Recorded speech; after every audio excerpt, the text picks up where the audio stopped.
Hello, Monday evening, April 13th, day 28 for me in isolation, staying home as much as possible, going out only when necessary, staying at home and trying to stay sane. How's that going for you? I know today and every day I'm commanded to new levels of myself, not demanded, commanded. There's a difference between those two energies to me. Demanded is harsh and rigid, and it's a have to. And command to me is a invitation, a desire, something to rise to. So as I embrace every day as new learning, as new opportunities for change, as the idea that I am at the helm of this thing and I'm the only one that can steer my boat. And for so long, I've left that, rudder or the wheel of, the boat ship at the mercy of the sea, at the mercy of whatever was going on outside of me. And what was happening to me would determine where my boat would go. And I found myself bobbing around a lot and nearly smashing into rocks and not really have any kind of real direction or focus on where it is that I was even going. All I knew was eventually, maybe I'd get somewhere. And it was in the hurry to get to the destination, to figure it out. Well, what's the answer to this? Why can't I know? When I know, then I will. When I trust fully, then I will. Someday later, maybe someday, I'll dial myself all the way in. Maybe someday I'll take a look at some of that stuff. Maybe someday I'll make some changes. And every day offers me the new opportunity for that to be my new someday. None of this has been easy, but I am finding more ease in my life because I'm committed. And for the first time in my life, I'm committed fully to me. Not because of anybody else, not because I should for anyone else, but because I deserve that. And when I live aligned to those places, I am better. I'm a better person. I feel better in my body. I'm in service to myself and others. I'm less agitated. I'm less irritated. I'm less bothered. Because I'm plugged into something other than what I don't want.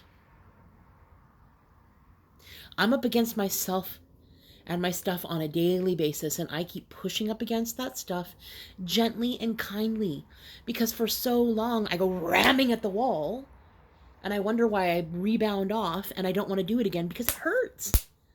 The impact of that hurts.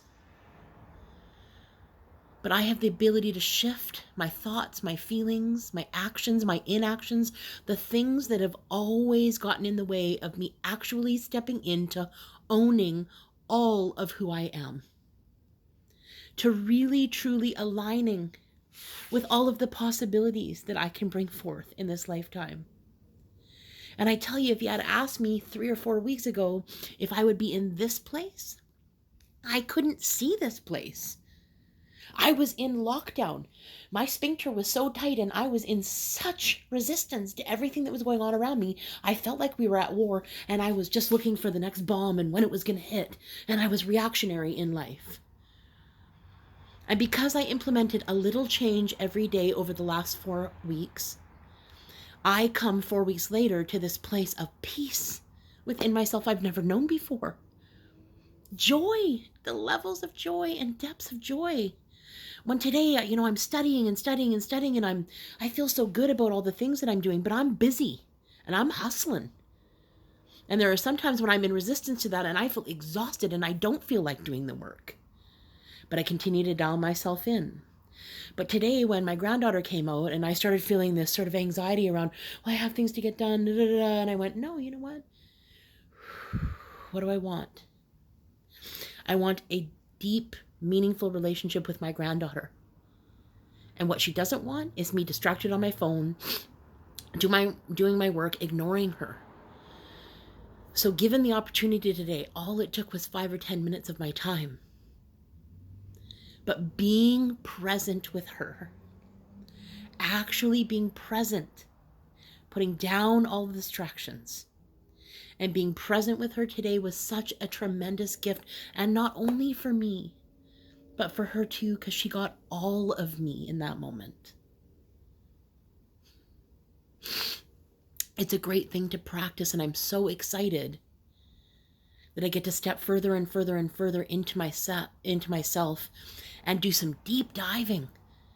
Even though sometimes I don't feel like it, even though sometimes I want to quit, even though sometimes it's hard and emotional and painful, but it's also liberating and amazing and electric and exciting. I feel the most passionate I have in my entire life. There is an ignition of this passion inside me that is burning off layers of regret, layers of anger, layers of hostility, resentment, self-righteous resentment. And I have a right to feel that way because I've been damned sometimes in my life by some other people's opinions, by their actions, their inactions, their carelessness, sometimes in relationship with me. And I've gotten to hide underneath the veil of being a victim to that for a long time. And I'm being asked to emerge from those places, to get myself out of those stuck places of that rhetoric that goes around and around in my head, and how unfair it is, and how much bullshit it is, and how can this be expected of me, and why me, and why you, and why did this happen, and all of this stuff that goes around and around in the stinking thinking place, and instead transport myself to what it is that I want, and call myself to a different level of myself. Call me on my own bullshit. Because I am so easily taken to the place where I feel self-righteous to be there. I am up in my shit today because tomorrow I know that I start a 90-day commitment to myself with a registered health coach. And I'm scared because I know that there's going to be stuff that comes up because that's my vice. That's my friend, if you will. But the problem is that it is an illusion. It is a lie that I have told myself for so long that I actually believe it. That somehow hiding myself away and shoving the feelings with food, and I don't care what it is. We all have something. But for me, it's that piece. And I'm going to step up into the place that scares the crap out of me and say yes to myself on another level. And be gentle and kind with myself on this journey. And show myself the depths of self-love that are available. You know, a week and a half ago, when I was asked, in some of the tasks that I was doing to step up into my leadership, I remember responding like, absolutely not. No, I'm in complete resistance to that. You have no idea what I've been through. You have no idea about all the things that I have to do. You have no idea about my load, my past, my history, all the blah, blah, blah, blah, blah.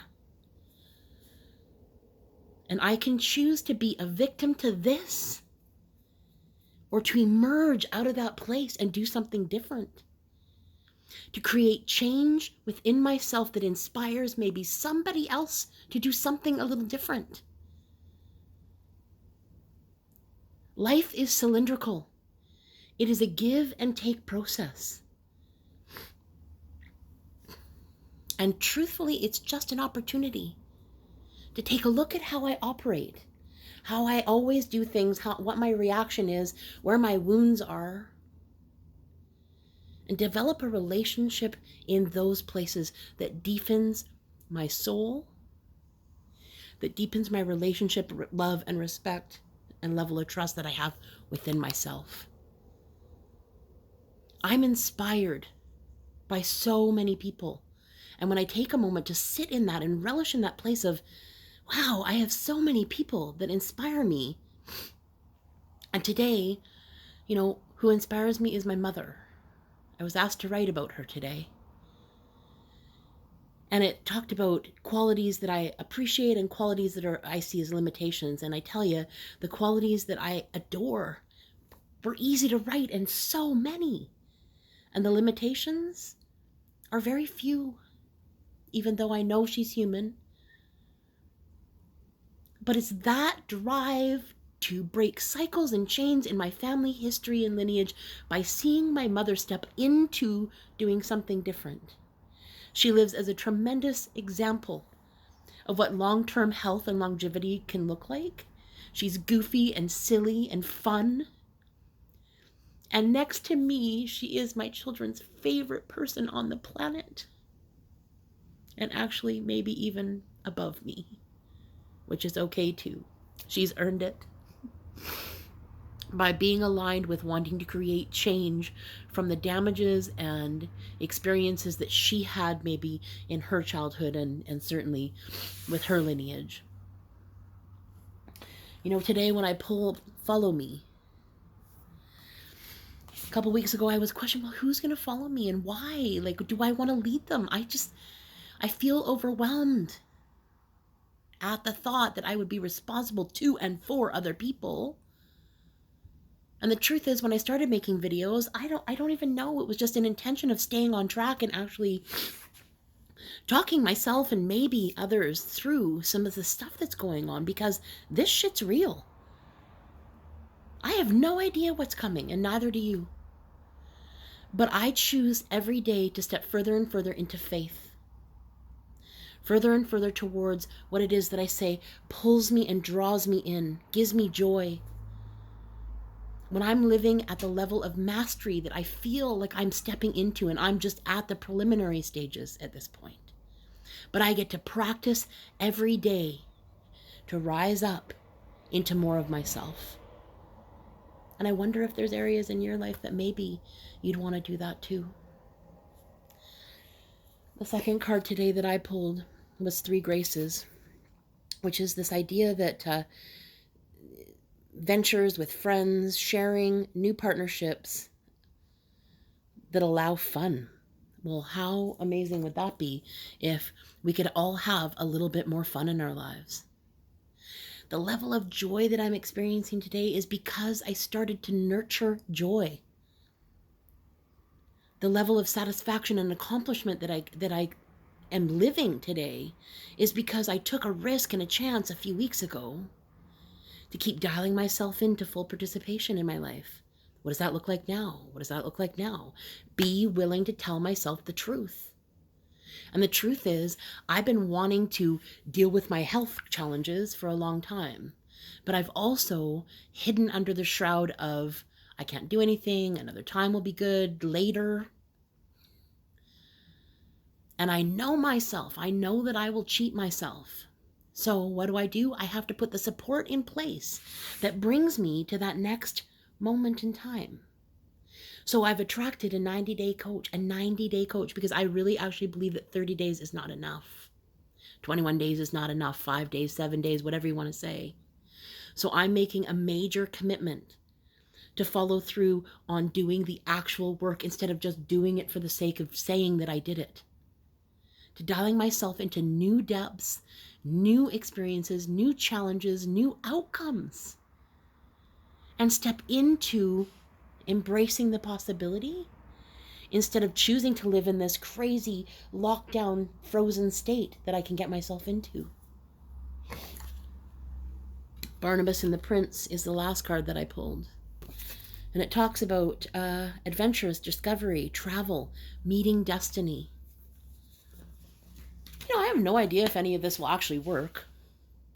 But I have a sense and a feeling from the changes and the shifts that I can viscerally feel in my body that things are being unlocked and undone and cleaned out because I continue to choose me, because I continue to walk my path, because I continue to align with my greatest good and walk forward to the beacon that I hold in front of me, which is my long-term vision, fully connected to my why and electrified for life. Because at the end of life, we either have a rich, full experience of life, or we have a lot of reasons, justifiers, and regret about not having dialed myself all the way in. What does it take to win in life? Full participation. I certainly am glad that I stepped up into that call. 4 weeks ago when I decided to do this, I was in a completely different place. I was scared crapless. But because I made that choice, because I started to dial myself in, because I'm held to a different accountability every day, and I surround myself with people that are my believing mirrors, that believe in me, then I get to step further and further into what it is that I say that I want. I sure hope you're being kind to yourself and others. So much love to you today and every day. See you tomorrow.